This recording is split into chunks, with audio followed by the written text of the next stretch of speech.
गुरुर्ब्रह्मा गुरुर्विष्णू गुरुर्देव महेश्वरा सद्गुरु साक्षात परब्रह्म तस्मै श्री सद्गुरवे नमः। जय जय रघुवीर समर्थ श्रीराम समर्थ। सद्गुरु चरणांना नतमस्तक होऊन आपण या निरूपणास सुरुवात करूया। मायबाप सज्जनांचं स्वागत आहे। पहा, समर्थांनी सांगितलेलंच आहे ना, असे हो जया अंतरी भाव जैसा, वसे हो तया अंतरी देव तैसा, अनन्यास रक्षित तसे चाप पाणी, नोपेक्षी कदा रामदासा अभिमानी। बघा, किती सुंदर असं वर्णन केलेलं आहे। जशी मनामध्ये जशी कल्पना असेल ना, तसाच आपल्या या मनामध्ये देव वसत असतो। त्या दिवशी एकरूप झालेल्यांच्या रक्षणासाठी तो धनुर्धारी राम आहे ना, तो सदैव मागे पुढे उभा असतो। तो आपल्या सेवकाची आहे ना, भक्तांची नेहमी उपेक्षा कधीही करत नाही।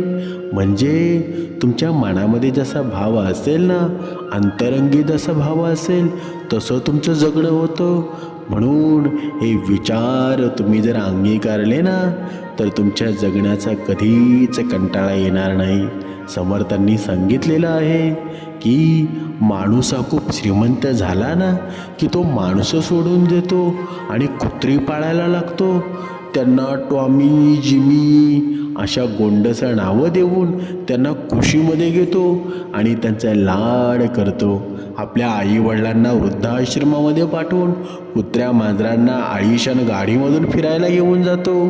धार्मिक कार्यामध्ये रुची घेतो, दानधर्म करायला लागतो। पण खरे दानधर्म करण्याच्या ऐवजी आपला भगवंत आहे ना, तो आईवडिलांमध्ये आहे, तो मात्र तो विसरून जातो। कुत्र कितीही प्रामाणिक असलं ना, तरी त्याला बोलता येत नाही आणि आपल्या भावना कळत नाही। तुमचं मन हलकं करण्यासाठी तुम्हाला माणसाची गरज लागते, हे कधीच मनुष्यानं विसरू नका। आयुष्यभर मेहनत करून सरळ मार्गाने पैसा कमवा, यापेक्षा दुसरं सुख आणि समाधान आहे ना, ते कशात नाही। गैरमार्गाने कमावलेले पैसे आहेत ना, तुम्हाला कधीही सुख आणि समाधान देणार नाहीत। हे सत्य माहीत असून सुद्धा अनेक लोक आहेत ना, आजसुद्धा जे निरूपण ऐकतात त्यामधील काही लोक आहेत, ते पैसे कमवण्यासाठी वाईट मार्गाला जातात, वाईट मार्गाचा विचार करतात। म्हणजे मनुष्याला राहण्यापुरतं घर बांधा, खूप जास्त पैसा अडका, फ्लॅट, शेती याच्यामागे कधीच लागू नका। आणि आता आपल्याला 1 किंवा 2च मुलं असतील, त्यामुळं फार काही कमावून ठेवण्याच्या मागे लागू नका। गरजेपुरते नक्की कमवा, परंतु आपली मुलं वाया जातील इतकी संपत्ती जमा करू नका। नाहीतर आयतं मिळालं ना, की मुलं खूप उधळपट्टी करतात आणि वाईट मार्गाला लागतात। आपल्या मुलांना स्वावलंबी बनवायचं असेल तर मेहनत करायला शिकवा, पण तसं राहिलं आहे का बरं? बघा, आता आपल्या भारतामध्ये आहे ना, बघा वेगवेगळ्या प्रकारचे ॲक्सिडेंट होतात। ही कोण मुळं करतात बरं? ही शेठ सावकारांची मुलं, भरपूर पैशावाल्यांची मुलं, कारण त्यांना कमवावं लागत नाही। काही झालं ना, तरी पाठीमागे त्यांचा बाप उभा असतो। मग अशी मुलं चांगली निवडतील का बरं? कधीच नाही।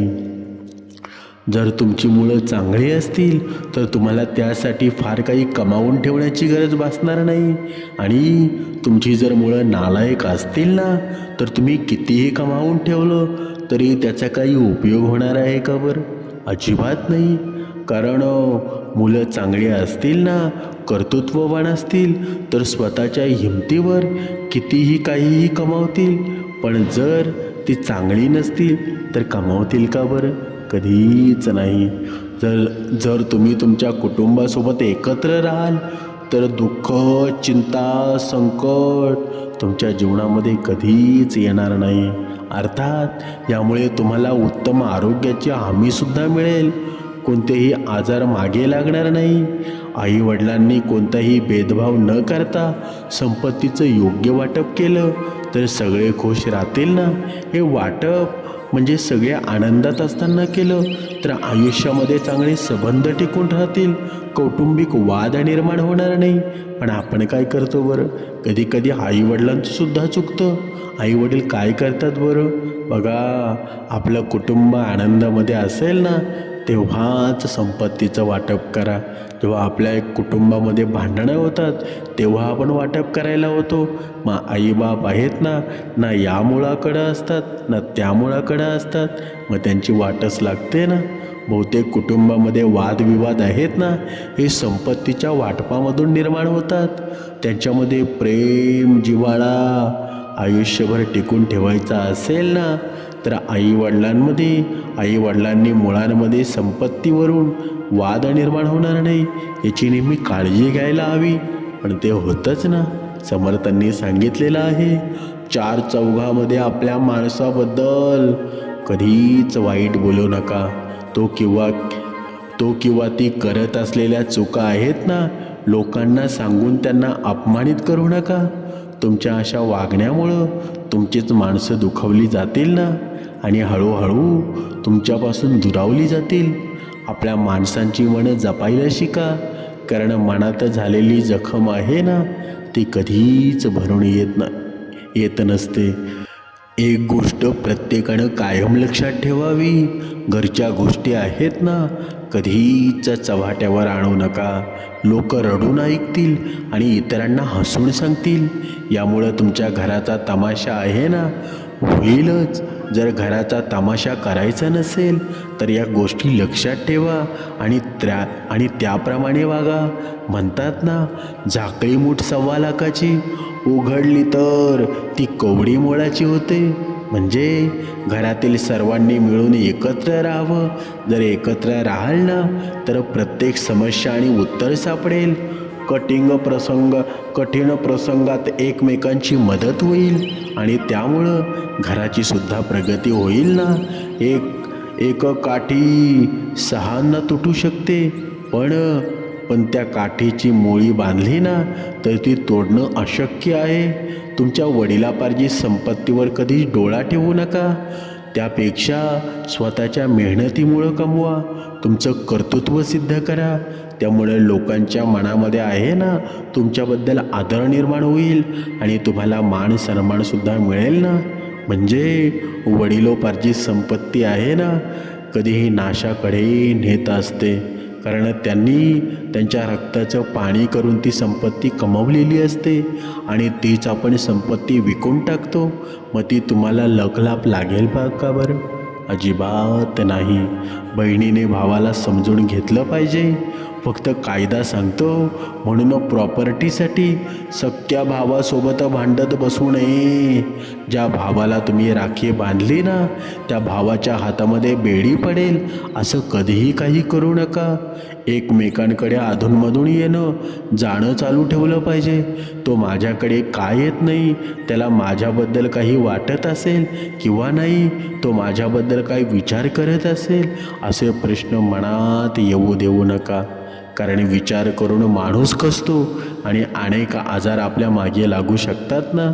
बघा, कधी कधी होतं काय की प्रत्येक बहीण आहे ना तिला वाटत असतं की माझ्या भावाने माझ्याकडे यावं, पण संसाररूपी या संसारामध्ये पडलं ना, या संसाररूपी जगामध्ये पडलं ना तर सर्वजण बिझी होतात.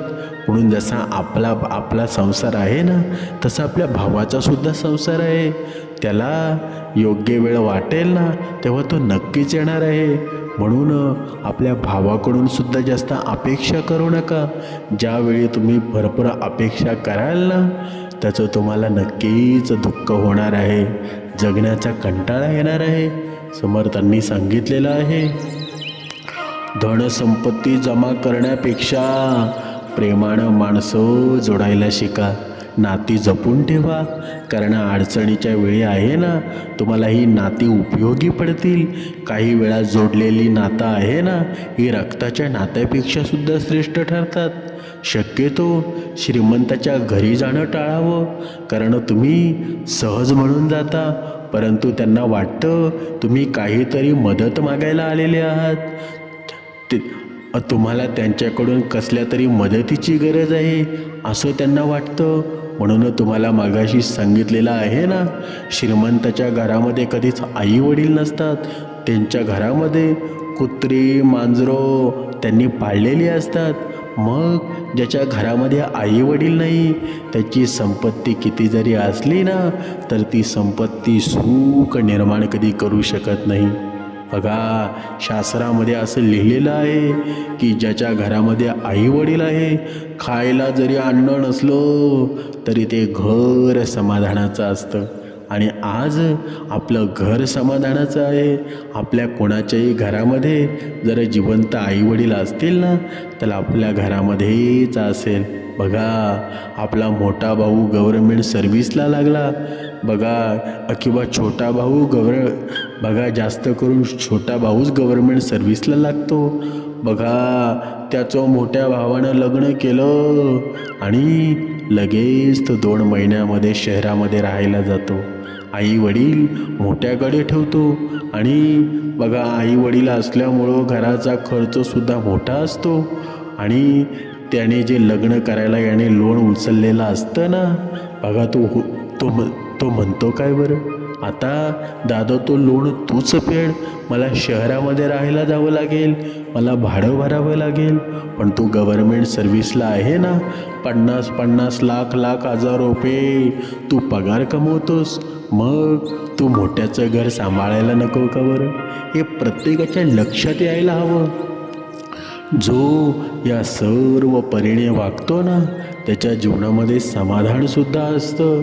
बघा, आणि हे छोटा भाऊ आहे ना, बघा, पूर्ण जमीन कसतो मोठा भाऊ, पण वाट्याला मात्र छोटा भाऊ येतो. हे योग्य आहे का बरं? तुम्हीच सांगा. बघा, पुढे आपण पाहूया. आपण बहिणी आणि भावाबद्दल पाहत होतो.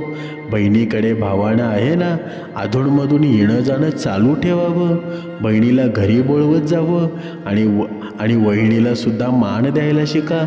सत्याची मन जपा, म्हणजे ही माणसं आहेत ना तुम्हाला सुद्धा जपतील. यामुळं तुम्ही आयुष्यभर निरोगीसुद्धा राहाल, गोळ्या औषधं कमी होतील आणि दीर्घ आयुष्य मिळण्याची हमी देखील मिळेल. नाहीतर तुम्हाला अनेक आजार लागतील. गोळ्या औषधं, दवाखानं, कोर्ट कचेऱ्या या सर्व मागे लागतील आणि जीवन जगण्याचा कंटाळा येऊन जाईल.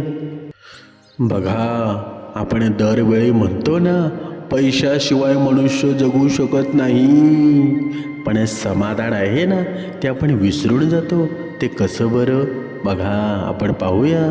पैशानं मूर्ती विकत घेता येते, पण देव विकत घेता येतो का बरं? बघा, तुम्ही लक्षात घ्या, ही जी सूत्र आहेत ना तुमच्या मनाला जेव्हा लागतील ना तेव्हा सर्व गोष्टींची उत्तरं तुम्हाला मिळतील. पैशाने पलंग विकत घेता येतो, पण झोप विकत घेता येते का बरं? कधीच नाही ना. पैशाने जेवण विकत घेता येतं, पण भूक विकत घेता येते का बरं? कधीच नाही.